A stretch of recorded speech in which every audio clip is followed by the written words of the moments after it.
people. People who I think are ignored often by the major news channels. We're going to give news they want to hear. There's a voice there that needs to be heard. I think there's a chance here for a diversity of opinion to be expressed, which you don't find elsewhere. It's really exciting. We don't hold back. We're free to say how decisions that are taken here Affect us all around the country. Only on GB News, the People's Channel, Britain's news channel. I'm Michelle Dewberry, and I'm not here to tell you what to think. I'd much rather hear what you have to say. So send in your opinions to gbviews@gbnews.com. Keep them clean, and you never know, I might read them out. With my panel here on Dewbs & Co, we debate, we get stuck into the issues of the day on a show where all views are welcome, especially yours. GB News, the People's Channel, Britain's news channel. In the GB Newsroom, we bring you the news as it happens. With our team of dedicated journalists across the UK, we're ready to give you accurate reporting every day. When the news breaks, we'll be there with bulletins on GB News, the People's Channel, Britain's news channel. Your weekend starts here with Friday Night Live with me, Mark Dolan, 8 till 9 on GB News. Big stories, big guests and big laughs as we get you ready for a cracking weekend. That's Friday Night Live with Mark Dolan. Fridays 8 till 9 on GB News. Bring your own drinks. The admission's free.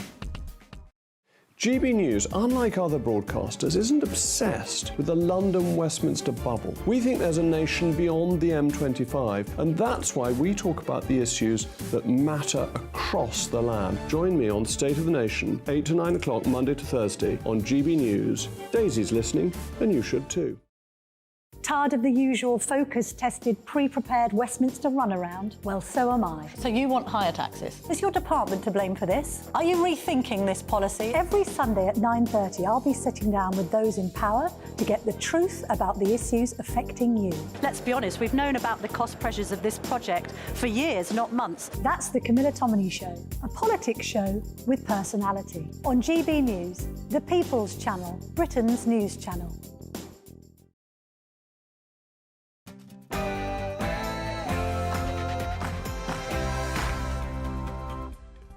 Good evening. Well, today has seen the second and final day of Boris Johnson giving evidence at the COVID inquiry. You know what? This inquiry has cost, according to some estimates, over £100 million so far. What do you think will actually come of all of this? Will we really get value for money? Will we really learn lessons? And crucially, will anything change going forward? And did you see this morning Rishi Sunak give what I would say was quite a terse press conference, basically imploring his MPs to get behind his Rwanda plan, of course, off the back of the shock resignation of his immigration minister last night. Is it all make or break now for Rishi Sunak? And over in Cornwall, they are literally turning off the lights to save money. Yes, more than half of their streetlights will soon be off from midnight to 5 a.m. Is this the future? And do you back this move? And today has been deemed a national day of school and university strikes in support of Palestine. And according to a poll, many young people regard Hamas as freedom fighters rather than terrorists. What do you make to that?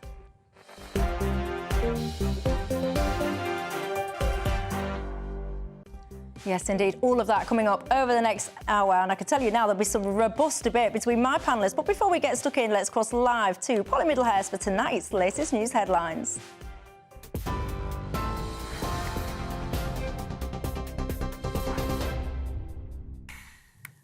Michelle, thank you. Well, the top story this evening. Russia's Federal Security Service, the FSB, has hacked high-profile MPs in what the government says was a sustained effort to interfere in British politics. The Deputy Prime Minister has said today peers, civil servants, journalists and non-governmental organisations have also been targeted. It's understood politicians had their personal email accounts compromised. Oliver Dowden says the cyber attack is a clear pattern of behaviour by Russia, and he says those responsible will be held to account. I can tell you that a unit within the Russian Federal Security Service, known as Centre 18, has been behind sustained hostile cyber operations aimed at interfering in parts of the UK's democratic processes. This has included targeting members of Parliament, civil servants, think tanks, journalists and NGOs. Well, in other news today, the first vote on the new emergency Rwanda legislation is going to be put through Parliament on Tuesday next week. The Prime Minister today has been busy defending the government's plan, describing it as the country's toughest anti-immigration law. Rishi Sunak acknowledging some disapprove of the bill, but saying it addresses concerns raised by the Supreme Court. He insists the government will get asylum flights off the ground. This bill blocks every single reason that has ever been used to prevent flights to Rwanda from taking off. As the Rwandans themselves have made clear, if we go any further, the entire scheme will collapse. And there is no point having a bill with nowhere to send people to. But I'm telling you now, we have set the bar so high that it will be vanishingly rare for anyone to meet it. Rishi Sunak. Now, an external review has found ITV made considerable efforts to uncover the truth about an alleged relationship between the television presenter Philip Schofield and a junior member of staff. The report says the broadcaster was made aware of rumours circulating in 2019, but was unable to uncover the relevant evidence until Mr Schofield himself made an admission in May last year. 48 people were interviewed, but the review author says the daytime TV presenter reluctantly declined to take part himself because of the risk to his health.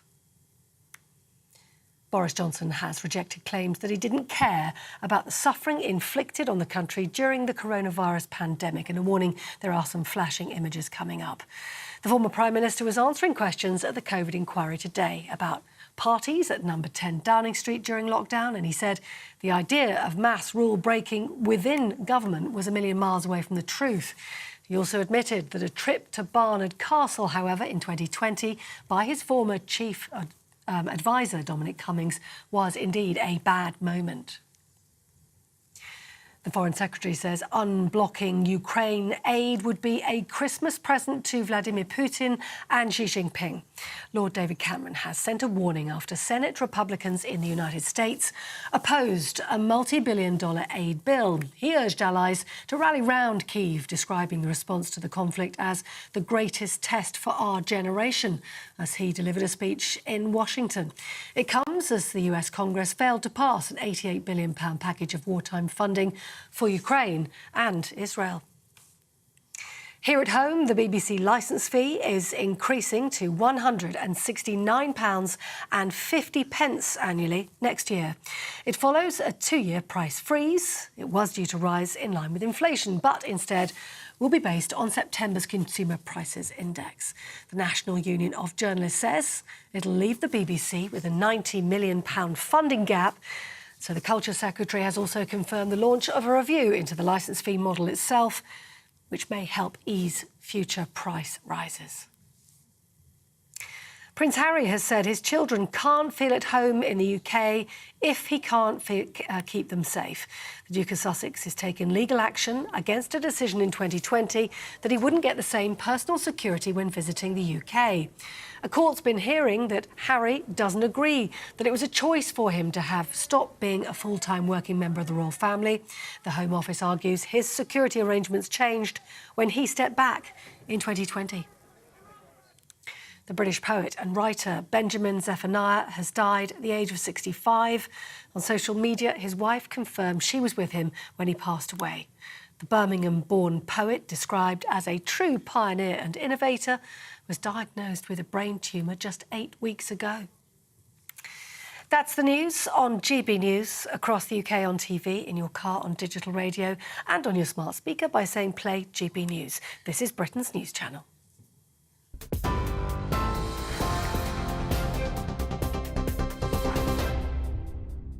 Thanks for that, Polly. I'm Michelle Dewberry, and I'm with you till 7 o'clock tonight. Alongside me, I've got the former editor of the Sun newspaper, Kelvin Mackenzie, and the political commentator, and I have to say, and the birthday boy, Matthew Stadlin. What a treat. You're spending your birthday here with me and Kelvin Mackenzie. Birthdays don't get any better than that. I got a present. You did? From the host of the show and the production team and a card. Yeah. Don't tell everyone. Which is more than you got from the wife. Yeah, don't tell anyone. People will start to think I'm a nice person. I mean, I don't want to put paid to all those rumours that are online about me, crikey. But he did. He got some chocolates. That's nice, isn't it? If you can't celebrate your birthday, what can you do in life? Anyway, you know the drill on Dewbs & Co. Get in touch with all your thoughts tonight. gbviews@gbnews.com is how you get hold of me, or you can tweet me at GBNews. Do not forget, we're on a mission. Nigel Farage, king of the jungle. What do you make to that, everybody? You know the drill on this by now, don't you? There's a QR code on the screen. Whip out your telephones. When it says scan to vote, by the way, people have been asking me, what do you mean? How do you scan it? Well, you just open your, get your mobile phone, open your camera, and basically just take a picture. That's how you do. You like put your camera over it, and it should pop up with a link, and then you go from there. That's what you do. I just think it'd be absolutely hilarious, quite frankly, if he won. Can you imagine? People would be quite upset. Some people wouldn't they? Anyway. Michelle, if I ever go on the jungle, will you be recommending that GB viewers vote for me as well? Yeah, why not? Why not? Yeah. Would you have Matthew Stadler as the king of the jungle? Was that what Definitely you not. want? Yeah, I wouldn't. Would you go on the jungle? I wouldn't want to eat the bugs. You wouldn't mind the money, though, would you? No, who would? Who would mind the money? Would you go on the jungle? I don't think I would, actually. Oh, Kelvin. If someone said to you, I'll give you 1.5 million, you would be in there. You'd be like, At 1.5 million I do it, but the rest of the lot got 15 grand, and I'm not doing it for 15,000 quid. They got 15,000? Yeah, exactly. But, of course, the fame associated, if you're Sam Thompson or something, the bloke I really like on there, apart from Nigel, who has turned out to be, as anybody knows him, thoughtful and quite a good guy, is Tony Bellew. I thought he had something about him. Who?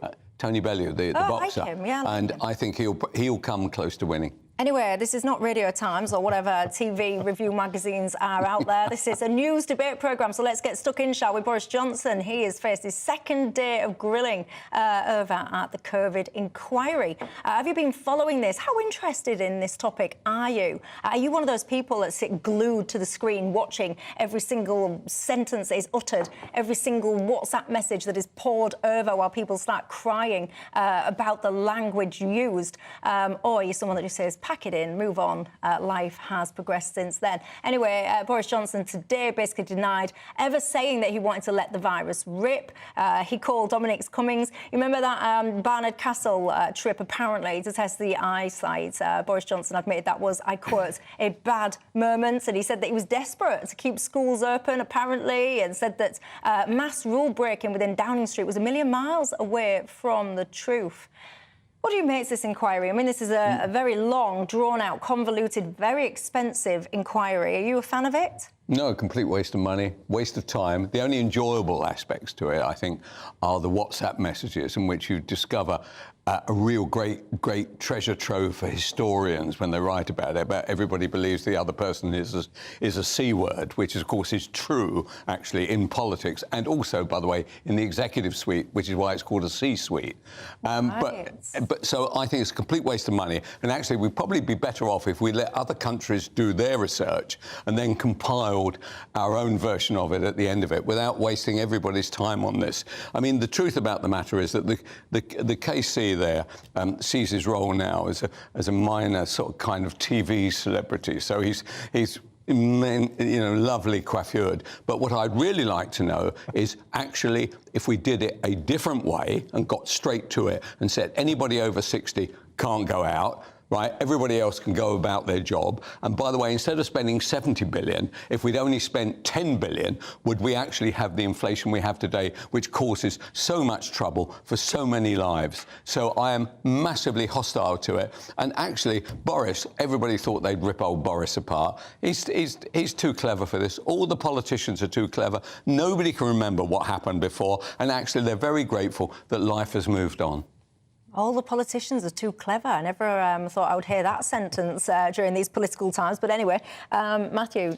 The thing that I really want to know from this inquiry, and I don't know whether it will be able to deliver this answer or deliver it convincingly, is whether lockdowns were the right approach to this crisis, because there was huge disagreement. I think probably most people in the country broadly, as I did, supported them. But were they justified? Did more people die or suffer as a consequence of the lockdowns than were saved because of them.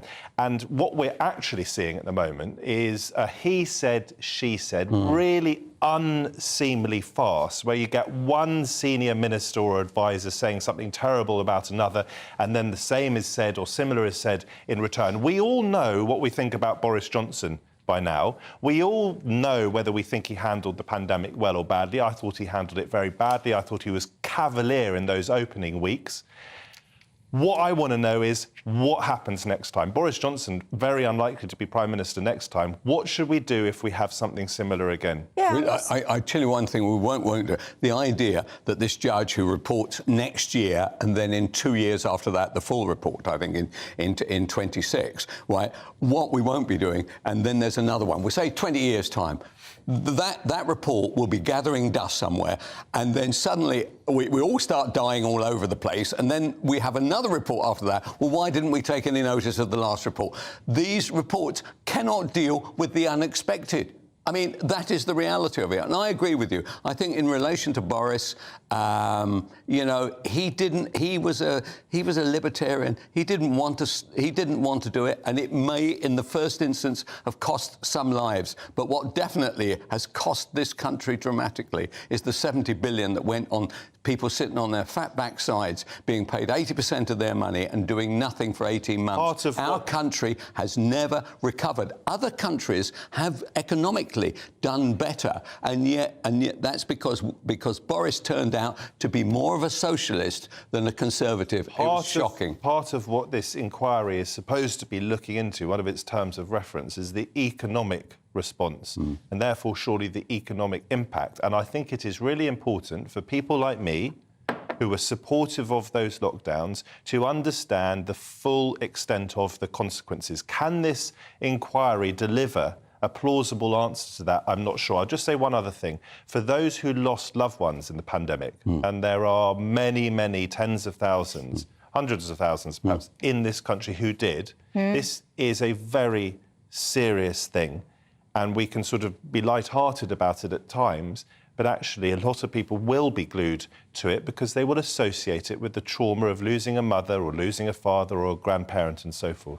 You see, I'm not light-hearted about it. What I actually think is that the focus is in all of the wrong areas because, you know, talking about was number 10 a toxic workplace, you know, did he call you this word? Who called who this swear word? None of those people will be in power again the next time there's a pandemic. So whether or not they were shouty managers or decent managers and hugged each other or alienated each other is quite frankly utterly irrelevant to the next pandemic going forward. And also I think a corollary of that is that I don't particularly blame Boris Johnson for road testing ideas. We can all say things, I hope not the C word, but we can all say things or express views or test ideas out behind the scenes that we wouldn't want the public to know about. So if Boris Johnson clearly was thinking different things through before he then went and stood on the podium with government policy.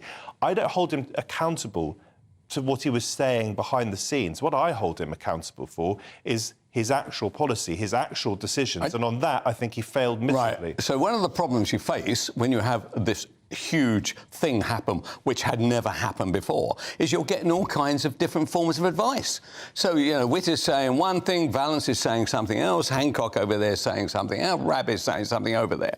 Actually, the idea that he is prepared to be flexible, to move around, actually, you'd want somebody to be flexible. And so I have no criticism of when your feet are put to the fire, that actually sometimes you are changing your mind over issues. And I don't see what the point is. And as for this KC, how much is he being paid? How much is this lot costing us? Why are we doing all this? And actually, do you know what? At the end of it, the report, when it comes out, it'll say something like, there were a few mistakes and a few thousand people died, and that will Kelvin be it. has a point here, Michelle, in that it is much easier for all three of us, and indeed people at home, to say, this is what he should have done, or this is what I would have done. Really?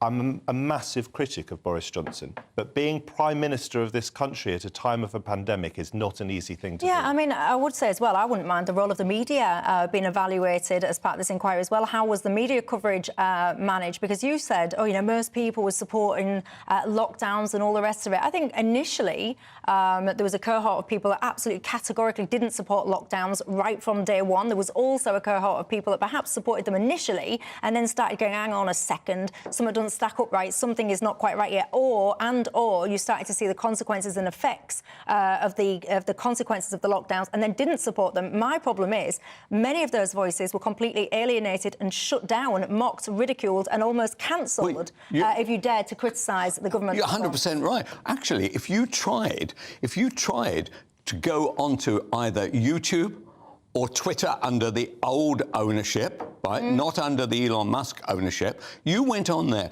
with anything which indicated that this was madness, you would get banned, you'd get kicked out. You couldn't say anything like that. I think GB News would probably be one of the few areas where such a debate might take place. But anything else, you were cancelled, and it could have a serious effect on your life and your career. Of course, I would like to look as well about things like the vaccine mandates. Don't forget all those care workers as well. They all lost their jobs, didn't they? About 40,000 of them, was it, that didn't want to have those vaccines? That's the kind of thing that I would like to see explored. Mick says, Michelle, do you know what all those young people in the background of the inquiry with their laptops are doing?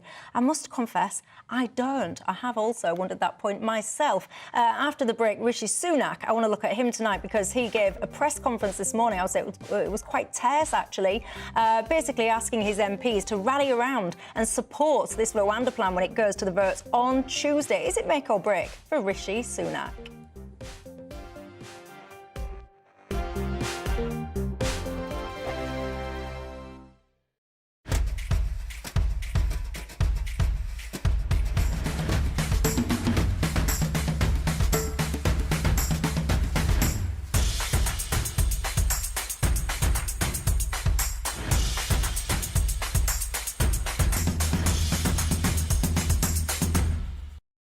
I think the most exciting bit for me is talking to people. People who I think are ignored often by the major news channels.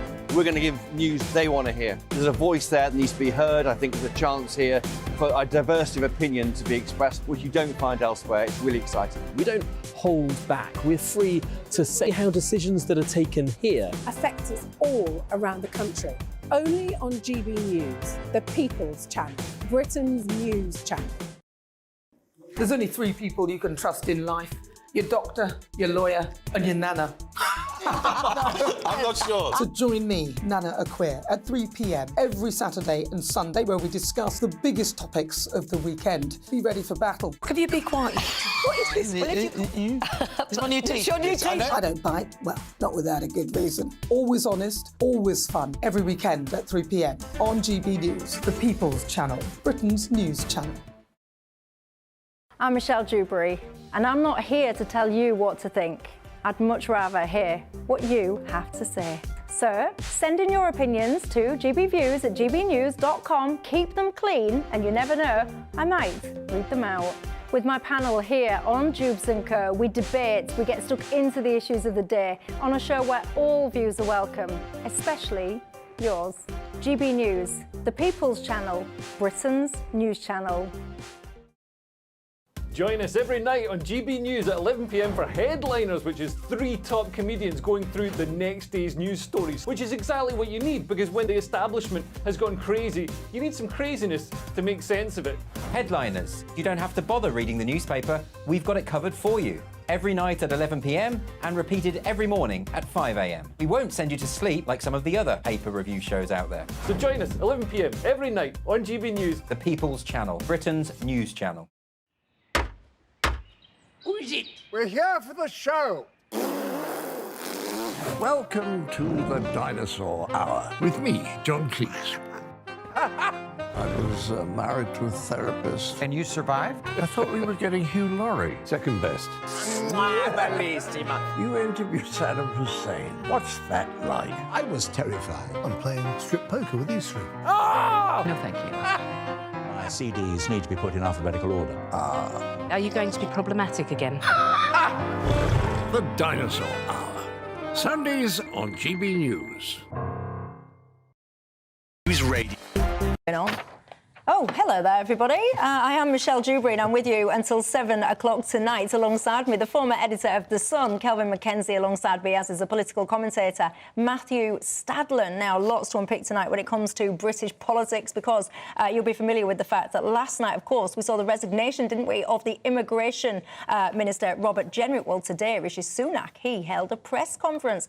I watched it, and I have to say, I thought it was quite terse, basically. It was all in a bid to promote his new Rwanda plan, and I would say galvanise people, his MPs mainly, to come together and support his plan.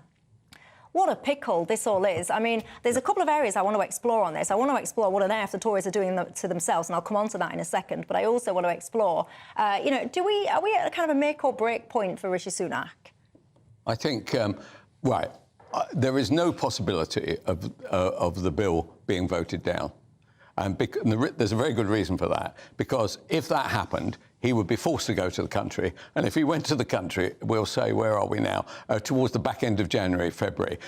Talk about a 200-seat majority. It might be a 400-seat majority. It would be, for Labour, it would be an absolute nightmare. And these Tory MPs may not be very good, but they aren't completely stupid. So they're not going to do that. However, the trouble now is that once this... So Rishi will expend a load of political energy forcing this thing through, making various promises and all this to people, right, to get them to vote for him.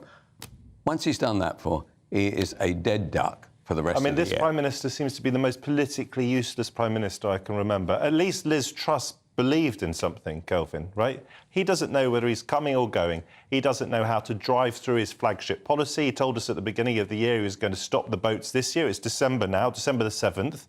And he's now boasting that he stopped a third of the boats. And he's absolutely clueless. Oh, right. Is he as clueless as Starmer is when faced with the same questions about what would Labour do, right? Over to you. You're the spokesman for him. Vet Coop. I'm not his spokesman at all. Are you not? Absolutely not. Well, you sound like get that idea? I don't know. I think Rishi Sunak is a useless Prime Minister. I think the majority of people watching this programme what would Labour actually do? No, tell me. I think it's going to be... Tell the viewers what Labour would do. I'll give it a go. So, go on, then. So I think what Starmer is... Well, what I know he's saying is he's going to hunt down those gangs. I don't know whether the Tories have made a serious effort to hunt down those gangs.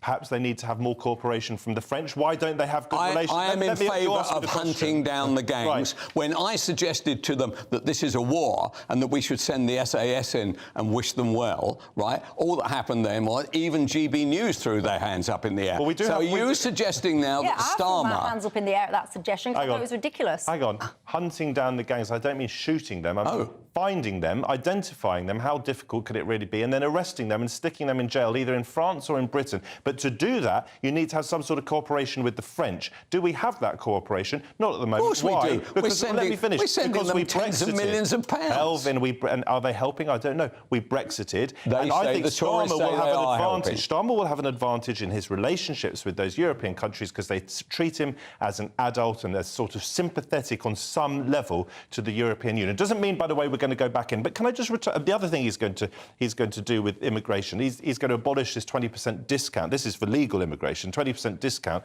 for workers coming from overseas. Right. Labour is tougher on immigration than you might think. Yvette Cooper is no softie. She's tougher on immigration than I would be. On the question of Sunak, brings a tear to a glass eye on this issue. On the question of Sunak, and it's a really important one because he is actually our Prime Minister, our third in a year or whatever he is. He's come out with this last-ditch, desperate attempt to drive down immigration numbers. Don't forget, Cameron said 13 years ago it was going to be tens of thousands. It's now 600,000 or 700,000 net. He comes out with this new policy, announced earlier in the week by his new Home Secretary, James Cleverly, and his own immigration minister puts a massive, great bomb under the policy and resigns. I've got his resignation letter here. Right. This is a crumbling Prime Minister at the head of a crumbling administration. What I can't get to the bottom of, and this is going to be a great laugh come next November when Labour come to power, right? The issues, the boats will double, treble, quadruple. It will be like the Armada again. Honestly, Labour have no solution. There is a solution, but what Rishi says, or Sunak says, he says we can't deploy it because Rwanda, ridiculously, are suggesting that in return for their 85 million, they don't have to take anybody, frankly. So they're not prepared to go the extra mile for it. One of the things I thought was interesting in Robert Jenrick's resignation letter, I've just been playing it on the screen there, he says to Sunak, for the first time, we've developed a comprehensive upstream strategy to disrupt the organised immigration crime gangs. He basically says it's made the United Kingdom a partner of choice to those who share a determination to tackle illegal immigration. It's led to record numbers of small boat equipment seizures and preventing thousands more people making this crossing. I found that quite interesting because why would it be only for the first time that you'd set up that strategy in terms of going harder on the smugglers? Words fail me when it comes to that one, I have to say. Now, I want to just look at something that the Tories have been doing themselves, because the front page of the Daily Mail caught my eye this morning. I'll just pop it up on the screen in case you were not across it, because they were basically asking, when are the Tories basically going to stop all of their infighting? Look, when will the Tories ever give up fighting each other and start fighting against Labour? Now, another thing that caught my eye again today is on Twitter. The Conservative Party, the Conservatives, from their official account, sent this tweet out. Now, in case you're not familiar with what this is, I'll get it up on screen, but basically, a BBC presenter, she was messing around before they went live on air at the news, and she stuck a middle finger up, right? A lot have been said about this. But what the Conservatives then did is put that picture up, said Labour, when you ask for their plans to tackle illegal migration, and put this up. Well, look at what happened next, right? Tobias Ellwood, so we'll be familiar with him. He's the MP for Bournemouth East. He then put a tweet up. Look at this one, if I can show it, where he was basically saying, take this down, please delete this post. What I found a little bit odd, though, I must say, about Tobias Ellwood doing that was his previous tweet to that one was him retweeting the Conservative. I kid you not, everybody. This is what I'm saying. Those Russians that have been hacking into our politicians recently, they must be scratching their head in absolute bewilderment what's going on. You've got a very good point that the Tories are doing a brilliant job for Keir Starmer. They are once again tearing themselves apart. Gavin Barwell, who is a very senior figure in the Theresa May administration, he has also demanded that this be taken down. Let's look at that picture again, though. You've actually had to blur out, pause everyone, you have had to blur out a sort of campaign ad, effectively, an attack ad by the governing party. It is unbelievably childish. It shows the Conservatives to be unfit for office. Having said that, I will caveat it with one thing. Labour has also done similar sort of stuff. It's gone very low. And I think this coming general election is going to be the dirtiest general election we have ever seen. Excellent, excellent. It always cheers me up when everybody's vile to each other. That's the whole point of politics, isn't it? You're not supposed to be sitting there making apple pie and saying, hello, how are you? Can you imagine Margaret Thatcher tweeting that out if she had... No, that's a mistake. But does it matter what Ellwood thinks? It does matter what the Conservative Party thinks, and that would have been an error. They would have thought that was quite funny. I mean, that made me laugh. It's still up, Kelvin. That made me laugh. I love seeing that kind of thing happen. You were a son, Kelvin. I know. And actually, a successful editor, which is the word you were missing. You're saying that the point of politics is to be vile to each other. I don't agree with that, but if I just test your logic, surely to test your logic and expand it, it's not to be vile to your own party, your own colleagues. Oh, yes. Oh, yeah. No. I don't think Tobias Ellwood was being vile, Michelle. Remember what the first rule of politics is? When you're sitting in the Commons, the enemy is behind you, right? That is the truth about the matter. I don't think, to be fair to Ellwood, he was being vile to the Tories. I don't mean Tobias Ellwood. What I mean is, for example, Jenrick. So his resignation, I've seen that called treacherous. I've seen the Tory party. They are literally fighting each other. Yeah, I want to get hold of them. Treat them like they are my 3-year-old child. Sit them down and say, what are you doing? Why is this happening? It's partly happening because Rishi Sunak is a weak Prime Minister who blows to the wind. Yes, to some extent, Starmer does the same. He's done some U-turns.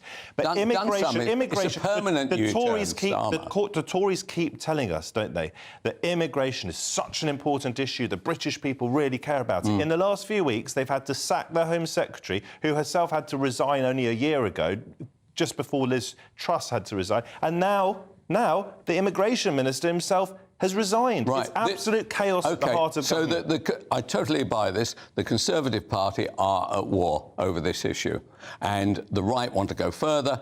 And the left, it doesn't really matter what the left They're think. being beaten up by Labour and they're beaten up by No, they're not beaten up by Labour. Labour are inconsequential in this debate, and when they do become consequential, as I expect them to be, honestly, it will be an absolute laugh watching them stumbling about. Keir Starmer, he's got an open goal. Keir Starmer, who some people might assume is a bit of a softie, is actually taking down the Tories on their own terms. No, he's not taking down down immigration figures. They've gone up. Yeah, but these figures, let's get them up on the screen. I mean, these figures have been going up for a very, very, very long time. This isn't just this kind of, oh, you know, I blinked and 10 seconds ago, look at this, everybody, immigration figures. Well, it hasn't, as I said earlier, Michelle, David Cameron, who started this whole thing as this whole 13, 14 years of Tory rule with a bit of Lib Demery in at the beginning, he wanted to drive down the figures to the tens of thousands in 2010. This is 2023, we've had 13 years of it, and the figures are 600,000 or 700,000. One of the reasons why our numbers are going up all the time is because the idle Brits, having been funded for 18 months to sit on their backside, suddenly discover, oh, I rather like being paid for doing nothing. So they're not working. Somebody has to do the work. We end up having to give out visas to get these jobs done. It's absolutely shocking. So why don't we do the obvious thing, which is literally say, you are on benefits, we're cutting your benefits in half, go and get a job, otherwise... I'm all for incentivising people to work. I'm not incentivising Britain to become a country like India, where you fly into Mumbai and there's sort of people sleeping, lining the road from the motorway. Really? Have you seen Central London? Have you been around Central London? I've given people my jumper in the past. It is bad. We don't want it to get worse. What you are right to say is that we do need immigration, by the way. Thanks very much. The Tories are failing on their own terms. It doesn't mean we don't need immigration. We need to cut benefits dramatically. Well, any Tories watching this, I tell you now, look in the mirror, have a serious word with yourselves and ask yourselves, what on earth are you doing to yourselves? You're doing a better job of destroying yourselves than Labour ever could do. And by the way, just a quick point to update you with the Immigration Minister, Robert Jenrick, of course, resigned yesterday. I thought it was quite interesting today because what Rishi Sunak did was basically split the rollout into two. So now you've got someone in charge of legal migration and someone now in charge of illegal migration, separating those two. Do you think that was a sensible move or not? After the break, more than half of Cornwall's street lights now will be set to be switched off between the hours of midnight and 5 a.m. Loads of you guys have been in touch saying it's not just Cornwall, Michelle. It happens in our neck of the woods too. Do you agree with this move? It's all about saving money. Is it the right move? See you in 2.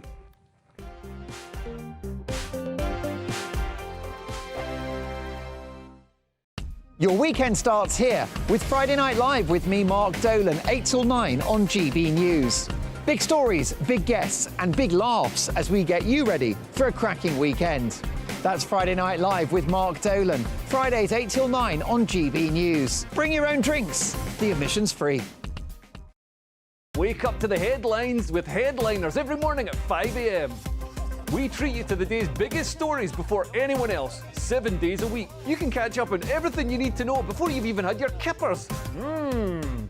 Headliners every morning at 5 a.m, only on GB News, the People's Channel, Britain's news channel. In the GB Newsroom, we bring you the news as it happens. With our team of dedicated journalists across the UK, we're ready to give you accurate reporting every day. When the news breaks, we'll be there with bulletins on GB News, the People's Channel, Britain's news channel. Big news, big debates, big opinion. Patrick Christie's Tonight is the week's biggest show. Every weekday, 9 to 11 p.m, we've got the inside track on the day's top stories. There'll be sharp takes you won't get anywhere else. We will set the news agenda, not just follow it, and I want to bring you along for the ride. Whatever it is, we'll have our finger on the pulse. It's news, but it's this close to entertainment. Patrick Christie's Tonight, 9 to 11 p.m, only on GB News, the People's Channel, Britain's news channel. Good afternoon, Britain. Good afternoon, Britain. Join us, Tom and Emily, To find out what's happening in the heart of Westminster. and why it matters to you. Weekdays from midday, we bring you the most compelling stories from across the United Kingdom. And from your doorstep to our inbox, That's right, we want to hear from you. GB News, Britain's news channel. GB News, unlike other broadcasters, isn't obsessed with the London-Westminster bubble. We think there's a nation beyond the M25, and that's why we talk about the issues that matter across the land. Join me on State of the Nation, 8 to 9 o'clock, Monday to Thursday, on GB News. Daisy's listening, and you should too. I'm Andrew Doyle. Join me at 7 o'clock every Sunday night for Free Speech Nation, the show where I tackle the week's biggest stories in politics and current affairs with the help of my 2 comedian panellists and a variety of special guests. Free Speech Nation, Sunday nights from 7 on GB News, the People's Channel, Britain's news channel. Tired of the usual focus-tested, pre-prepared Westminster runaround? Well, so am I. So you want higher taxes? Is your department to blame for this? Are you rethinking this policy? Every Sunday at 9:30, I'll be sitting down with those in power to get the truth about the issues affecting you. Let's be honest, we've known about the cost pressures of this project for years, not months. That's the Camilla Tominey Show, a politics show with personality. On GB News, the People's Channel, Britain's news channel. Our second one, there's reports today in the...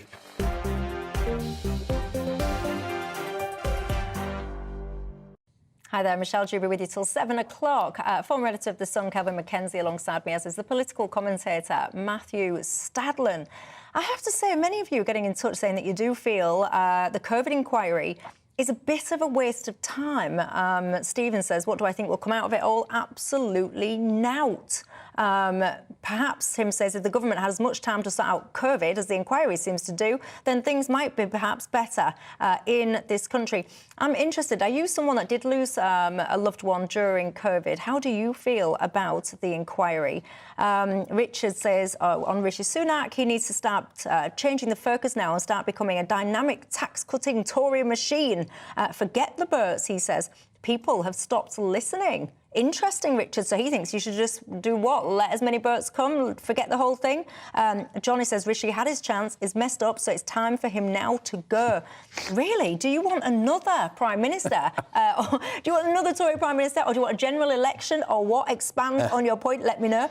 Alan says, surely, Michelle, you can get to the root of where people are buying these inflatables. These are no small things. Why aren't we tracking them down at the heart of it? I hear you.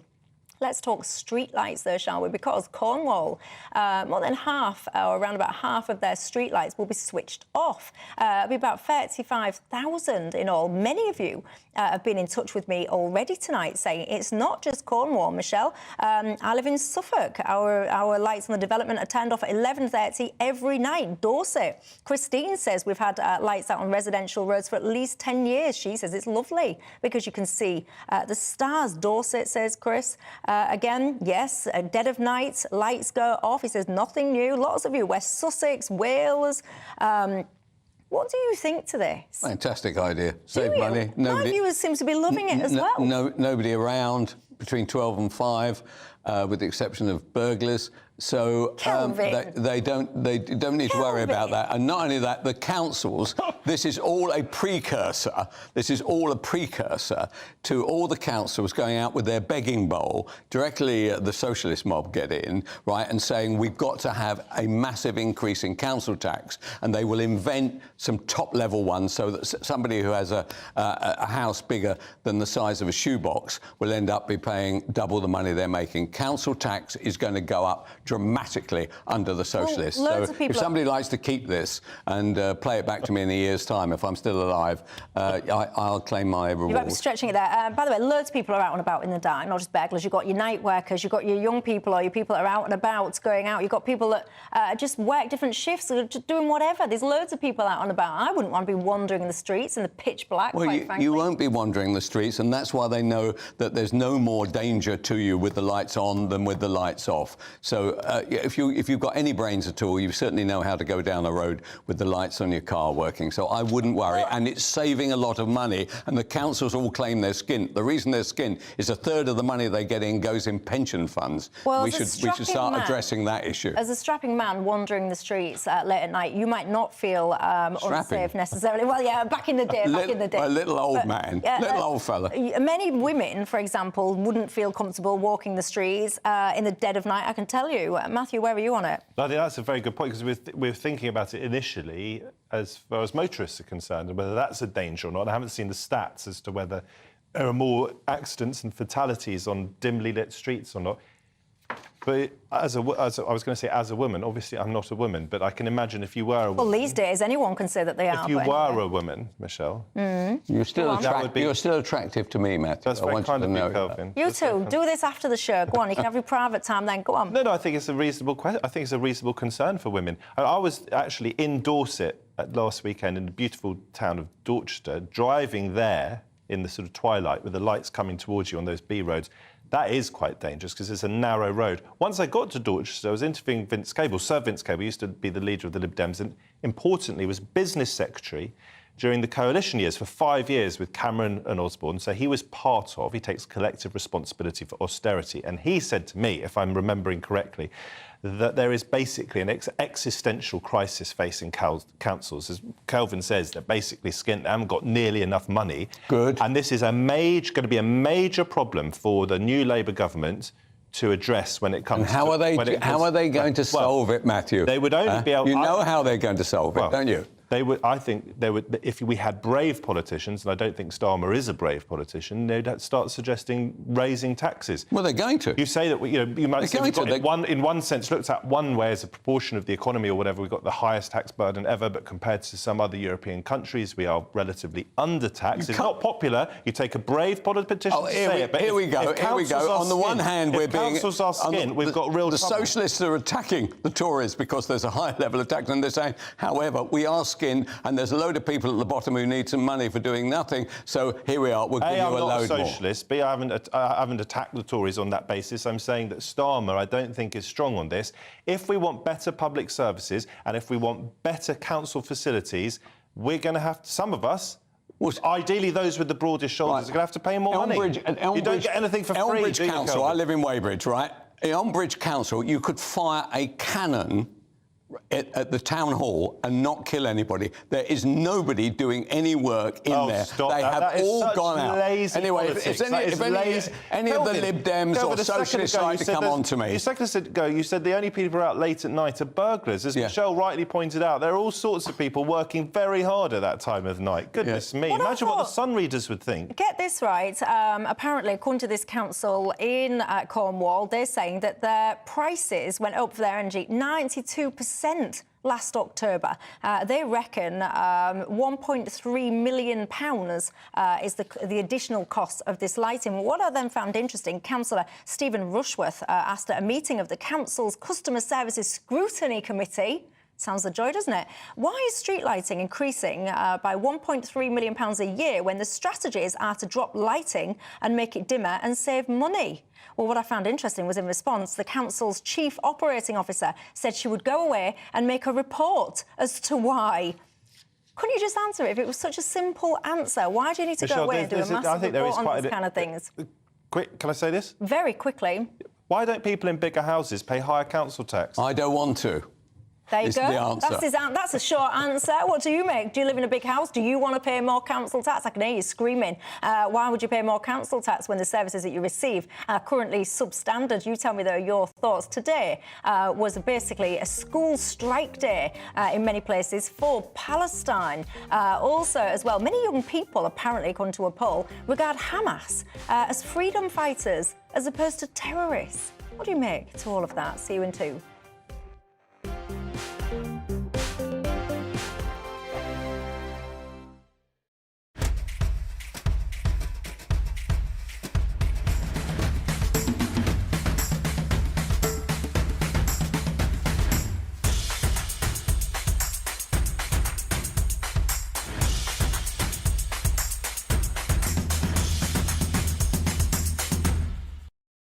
I think the most exciting bit for me is talking to people. People who I think are ignored often by the major news channels. We're going to give news they want to hear. There's a voice there that needs to be heard. I think there's a chance here for a diversity of opinion to be expressed, which you don't find elsewhere. It's really exciting. We don't hold back. We're free to say how decisions that are taken here affect us all around the country. Only on GB News, the People's Channel, Britain's news channel. There's only 3 people you can trust in life. Your doctor, your lawyer and your nana. I'm not sure. So join me, Nana Acquia, at 3 p.m. every Saturday and Sunday, where we discuss the biggest topics of the weekend. Be ready for battle. Could you be quiet? What is this? It's my new teeth. It's your new teeth. I don't bite. Well, not without a good reason. Always honest, always fun. Every weekend at 3 p.m. on GB News, the People's Channel, Britain's news channel. I'm Michelle Dewberry, and I'm not here to tell you what to think. I'd much rather hear what you have to say. So send in your opinions to gbviews@gbnews.com. Keep them clean, and you never know, I might read them out. With my panel here on Dewbs & Co, we debate, we get stuck into the issues of the day on a show where all views are welcome, especially yours. GB News, the People's Channel, Britain's news channel. Join us every night on GB News at 11 p.m. for Headliners, which is 3 top comedians going through the next day's news stories, which is exactly what you need, because when the establishment has gone crazy, you need some craziness to make sense of it. Headliners. You don't have to bother reading the newspaper. We've got it covered for you. Every night at 11 p.m. and repeated every morning at 5 a.m. We won't send you to sleep like some of the other paper review shows out there. So join us 11 p.m. every night on GB News, the People's Channel, Britain's news channel. Who is it? We're here for the show. Welcome to the Dinosaur Hour with me, John Cleese. I was married to a therapist. And you survived? I thought we were getting Hugh Laurie. Second best. You interviewed Saddam Hussein. What's that like? I was terrified. I'm playing strip poker with these three. Oh! No, thank you. My CDs need to be put in alphabetical order. Are you going to be problematic again? The Dinosaur Hour. Sundays on GB News.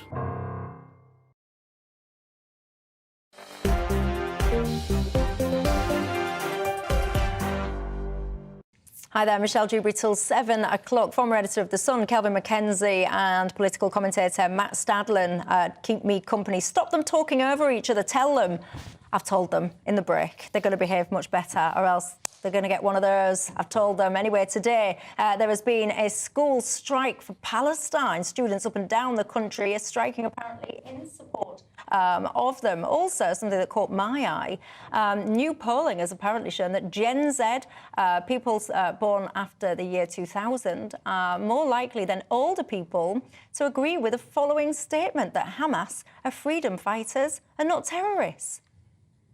Kelvin, I'll throw to you on this one. What do you make to all of this? Well, first of all, I'd be very interested to see what the geographical split on the school strikes are.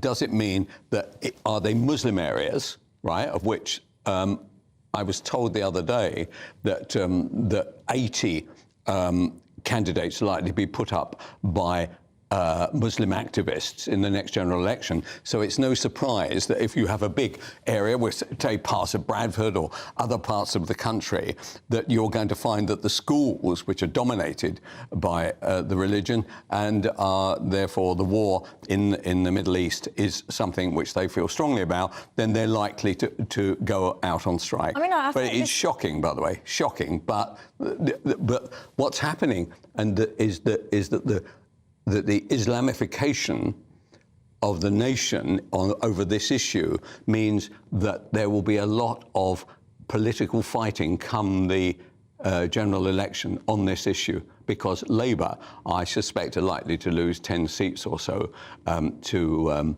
candidates put forward by an imam. It's a fascinating area. Yeah, I do want to say as well, this isn't just something that's only affecting the Muslim community. So many people actually cross sector, you know, looking at imagery that they're seeing of some of the stuff that's going on to innocent people within Gaza, and they are horrified. I mean, it's really hard to see some of the footage that you see and not be moved by that, irrespective of who you are and what your religion is. Yeah, but firstly, I would respectfully say to Kelvin that he is now talking nonsense, and you're not allowed to talk over me, Kelvin, so I can make that point. You can come back later. But Keir Starmer, by the way, I think my sense is, and I'm not his spokesman, has an iron grip over the candidates for the next election. So I don't think you're going to get particularly radical people trying to become Labour MPs. So that's the political point. I also don't think Labour are going to lose seats over the horrors that are going on in Gaza. You talk about Muslims. I'm Jewish. half Jewish, but, you know, Hitler wouldn't have spared me. And I'm horrified by what I'm seeing in Gaza. I've been on your show weeks ago, not long after October the 7th, and I made the point then and I make it again. The medieval savagery that we saw on October the 7th, horrific, absolutely disgusting, makes you shiver all over your body, unimaginable what happened. People ripped out of their homes, terrible sexual violence, hostage taking of children, killing, murdering of children. Yeah, it's horrendous. Everyone would agree with that. Yeah. But it doesn't justify Israel destroying Gaza, taking 1 million+ people out of their homes, killing, we're led to believe, thousands of children. And I say that as someone who's Jewish. It is a war, and I agree with Netanyahu that we have got to destroy Hamas.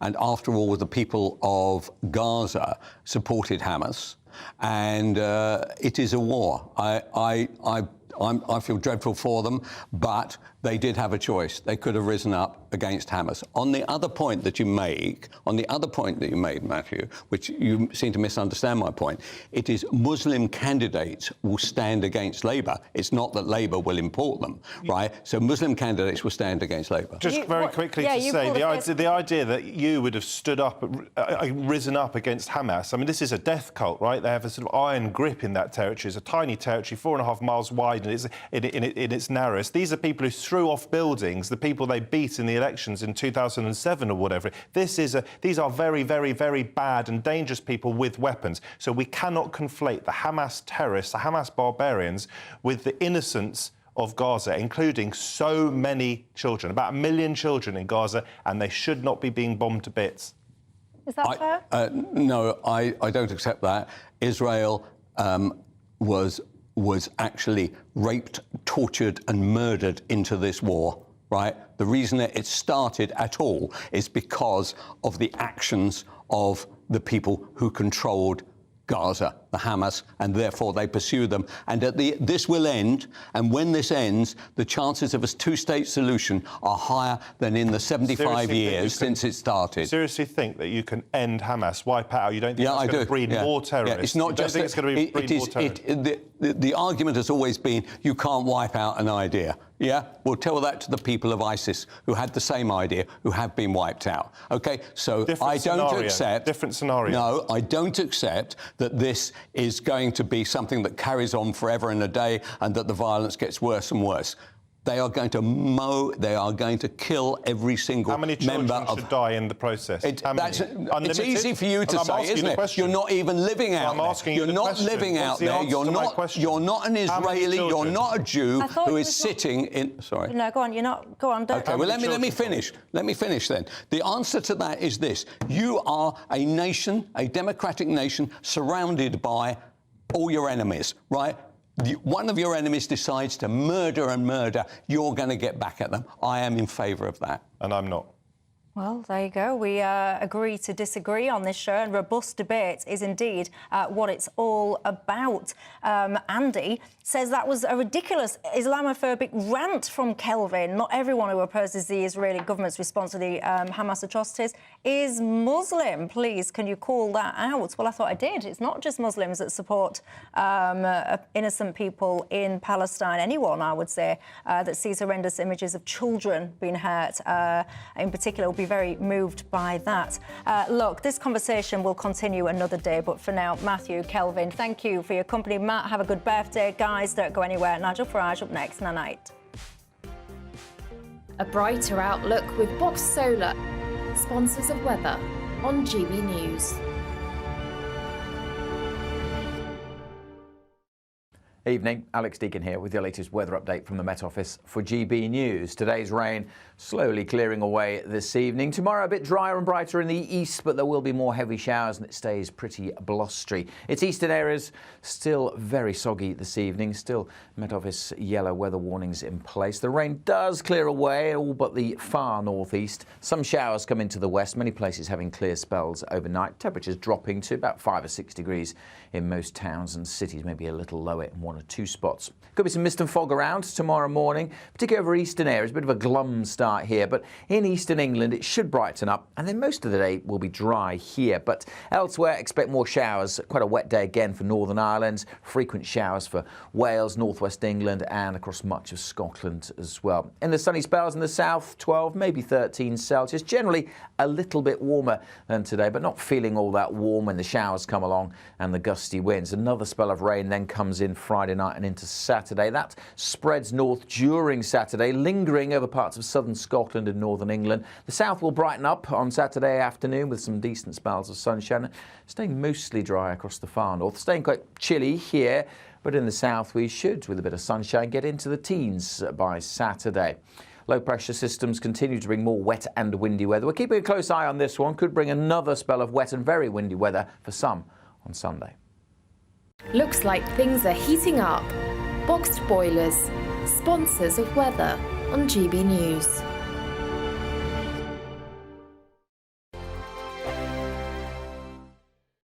Your weekend starts here with Friday Night Live with me, Mark Dolan, 8 till 9 on GB News. Big stories, big guests and big laughs as we get you ready for a cracking weekend. That's Friday Night Live with Mark Dolan. Fridays 8 till 9 on GB News. Bring your own drinks. The admission's free. Wake up to the headlines with Headliners every morning at 5 a.m. We treat you to the day's biggest stories before anyone else, 7 days a week. You can catch up on everything you need to know before you've even had your kippers. Headliners every morning at 5 a.m. only on GB News, the People's Channel, Britain's news channel. In the GB Newsroom, we bring you the news as it happens. With our team of dedicated journalists across the UK, we're ready to give you accurate reporting every day. When the news breaks, we'll be there with bulletins on GB News, the People's Channel, Britain's news channel. Big news, big debates, big opinion.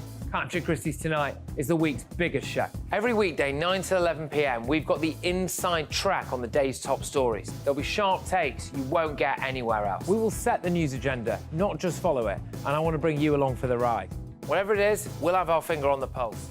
It's news, but it's this close to entertainment. Patrick Christie's Tonight, 9 to 11 p.m, only on GB News, the People's Channel, Britain's news channel. Good afternoon, Britain. Good afternoon, Britain. Join us, Tom and Emily, To find out what's happening in the heart of Westminster. and why it matters to you.